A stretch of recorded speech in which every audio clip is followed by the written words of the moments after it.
If you're watching this video, it means that I am out of the country.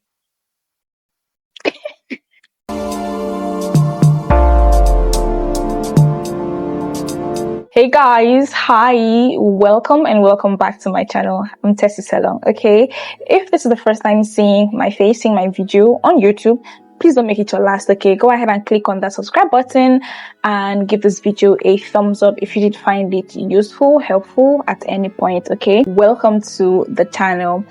Today's video is one that should have been out before now, but God kept it together because it wasn't the right time. It wasn't going to serve whatever purpose that it was meant to. Okay, so, and I'm thankful that I did not put it out there as at when I wanted to. Okay, this is the right time. I know so, I feel so, so this is it. It's a quick backstory of everything that has happened till today. If you're watching this video, it means that I am out of the country. Yeah, that's what it means. I'm no more in Nigeria. Yeah, let's be serious. So yeah, most of the people I knew and knew me had an idea or knew that I was in Abuja. I had moved from Enugu to Abuja after NYSC, and that's because my friend, my sister, someone I consider family, did have a job for me as at the time, and she needed me to come to Abuja to get the interview done and get the job. So yeah, I moved to Abuja. I mean, we all know that backstory, or most of us do know that story. Now, back in Abuja, the first year was okay, not so okay. It wasn't the smoothest. Okay, the first few months were good until my boss started owing. And if you know Abuja, you know that you cannot be living on old salaries. You cannot afford to not have money on you. Okay, it is expensive. You always have one bill or the other to pay, except you're staying in a family house. And I wasn't staying in a family house. It was just me, singular me, as a young lady starting off her life in Abuja alone. So yeah, you know what that meant, okay, or what that means. And it was hard, right? It was hard, and I kept on going. I kept surviving. There were times that my colleagues and I would have to like shuffle who's going to the office, who's not going to the office. And me knowing that some days I did not have money. I genuinely didn't have money. Like I was broke to the last letter, K-E, not K-E. Yeah, that's what E. I was broke to that point. Most times I would stop going to work for a week. Most times for some days. I wasn't happy to not go to work, okay, but I just could not afford to. It was that hard. And there were times that I did not even have food in the house, and I had just Gary, so I would sip Gary. Sip Gary. Sipping Gary means you're putting Gary in a plate, you're putting water and you're just taking it like that. Yeah, that's what I used to do most times in Abuja when I did not have money, because we're being owed for months. At some point, we started working from home, not because the office space wasn't available, but because there was no money. We're not being paid. Okay, so it was that hard. It was that rough. It was terrible, right? Until the office space had expired and we're asked to move out, and that was us working from home originally, like working from home, like we're really working from home. So imagine you have stuff to do, but then there is no transport for you to go and submit this letter, to do this, to do that. It was bad. And so the first year had passed. We're still being owed until November, when I had told my boss that I was tired, right, of just staying. I wanted to go home, and really, I just wanted to go home. I was homesick. I just needed to go home. So yeah, with or without a salary, I was going to leave, right? And I think I left before the salary came in late November, right? Yeah, so that was it. And January 2022, work had resumed, we had gotten a new office space. I came back to see my colleagues moving, so I just joined and helped in moving from the old place. We had already packed our things from the old place, right? So we're just bringing in the stuff into the new place. So we're the ones that washed and just helped to set up the office because it was our office, right? So yeah, that happened, and we're all praying, keeping fingers crossed that what happened last year, the trials and tribulations that we saw with our eyes, should not happen in 2022. Okay, so that was our prayer. Again, the year January, February, March was good, and April we went back to being old. It was crazy. Like this time it was crazy, and it was terrible that I didn't even have any money on me. The money I had saved, I used it to pay up my rent. Okay, so I was empty, and then restock foodstuff. In Abuja, you need to plan yourself with regards to food, transportation, and just financially plan yourself. If you wake up and decide to spend anyhow, you're on your own. You'll be stranded. You'll be hungry. So you have to plan yourself. And I had to buy foodstuff because that's what I do. When I buy my foodstuff, it takes me through 2 months, 3 months. So I know that even if I don't have money, there's food in the house. Yeah.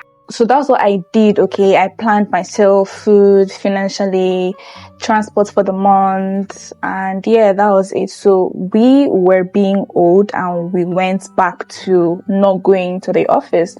And then it just happened that was the period where fuel scarcity, fuel subsidy, right, had been removed. So there was a hike in transportation. So I usually paid in a day back and forth. My transport was 1,200, okay, in a day. But when the fuel subsidy was removed, I went from 1,200 to 2,500 in a day, okay, because it was high. It was high. Do you understand? It was high. Either 2,500 or 2,200, just to be on the safe side. I usually stepped out with 2,500, okay, because different drivers, different prices for different cab fares, okay. So it was that crazy, and so it was crazy. One time, my colleagues were actually complaining. We're all complaining. My colleagues and I were complaining in the office that, we need to actually rotate this thing because there's no money on ground at the moment. So I had to take it upon myself to go meet my boss. And I spoke with him that, see what's up. This is what it is. Can we shuffle this thing in a way that we only come to the office 3 times in a week, but then we make sure that there is always somebody in the office. Like, okay, do what you guys want to do, but there has to be somebody in the office. And at that point, I'm like, somebody in the office, we don't have money. But that was it, right? So we resorted to that, and it still did not work because there was still no money. Like, there was no money. It was crazy. So I think we stopped working at some point. I stopped working. I stopped going to the office because I really didn't have any money, right? There was no money coming from anywhere. Do you understand? It was just me. So yeah, I stopped going to the office, and at the time, things were just going left. I had a business idea that I wanted to start, but there was no capital. And I knew if I started, I would have made some money, right? So I did reach out to just a few people and pitched my idea. Whether they genuinely didn't have money to give to me or they didn't just want to give me, I don't know. But the response I got were negative, and I do not hold it against them. Okay, I don't. Honestly, I don't. Right? I can understand because there was no money at the point. For me, I don't know about any other person, so I do not hold anything against anybody that said no to me at the time. So yeah, that's out of the way. And I was just depressed. I'm not going to lie. I was depressed, but I was still coming online to shine it because what can I do? I'll not keep myself. Right, so at some point I was just tired. I wanted to go home. I really wanted to go home just to be around familiar faces, just to be around my people, to come back and eat food, come back and eat good food. Cause I wasn't eating at all. I wasn't eating. So I told my boss that I'll be going back home to get my certificate and then just spend some time before coming back. So I think he got the memo that this person, she's tired. No salary is coming in. How is she coping? How is she putting up in Abuja and all of that? So like, okay, go ahead. We'll talk later. And I'm grateful that he did allow me to go, right? So I packed my things and I got back to Calabar, and I did get my certificate. Okay. Yeah, I did get it. And then that was how I moved back home. Okay. And yeah, I've been here since July 2023. Sorry guys, 2023. That's when I got back to Calabar. Okay, I've been here up until this moment that you guys are seeing this video. I don't know when you're seeing this video. Up until this moment that I'm recording, okay, because I don't know when you'll be seeing it. I'll probably be out of the country. Not probably, I'll be out of the country. But yeah, that is it. And again, this my friend, my sister, my family, she did reach out late last year, 2023, that, oh girly, that's how she calls me. What's up with work? And I did tell her everything. I mean, I used to tell her everything, okay, even when he was owing, I used to tell her everything, and she was surprised that, why is your boss owing salary? He is loaded. Okay, I'm like, it's not what it is, so we know they see the loadedness.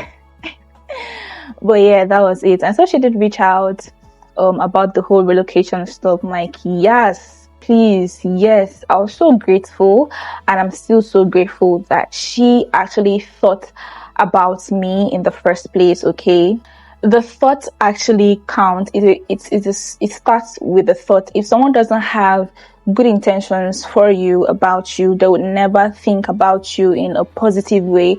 They would never plug you into something good, something positive. So I'm grateful that she did think about me, and she did reach out to me to ask if I was ready to relocate, to move. Okay, I'm so thankful that it happened. And yeah, I have been preparing for the relocation. I've been feeling all sorts of emotions, right? I'm going to miss my family, my immediate family. I'm going to miss a few of my friends here in Nigeria. I'm going to miss out on my sister's wedding. Yeah. But then I'm thankful, I'm grateful that this is a new phase, and I'm ready for what God is doing, for what God is about to do. I'm ready for this growth. I'm ready for this change. I'm thankful for the experiences I've had. I'm thankful for the moments I've had. I'm thankful for this minute. I'm thankful for this second. I'm thankful for the next minute, for the next months to come. And yeah, this is just me saying thank you to Mrs. Betty Beppe. I know she'll watch this. Definitely, she watches my videos. Thank you for thinking about me. Thank you for always holding me by the hands. Thank you for just being there, always being there. Thank you for everything that you have done, right from Nigeria till this moment and my relocation. Thank you. I can't remember how we started talking, but it just happened, and it's been beautiful since then, right?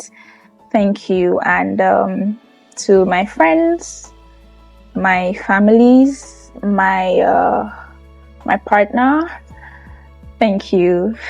You guys, thank you. Okay, I'll end this vlog here. No, I'll end this video here before I start. So yeah, this is the backstory from Abuja till now. Okay. Yeah, that's it. I'll see you guys in my next video. Stay safe, stay pretty. Don't forget to subscribe, okay? If you do have any comment, any questions, please drop them in the comment section. I'm always there to read and just respond, okay? I can't look at the camera. I'm just everywhere because you guys are not ready for what's about to come. But let me go and do it off camera, okay? I'll see you guys in my next video. Bye.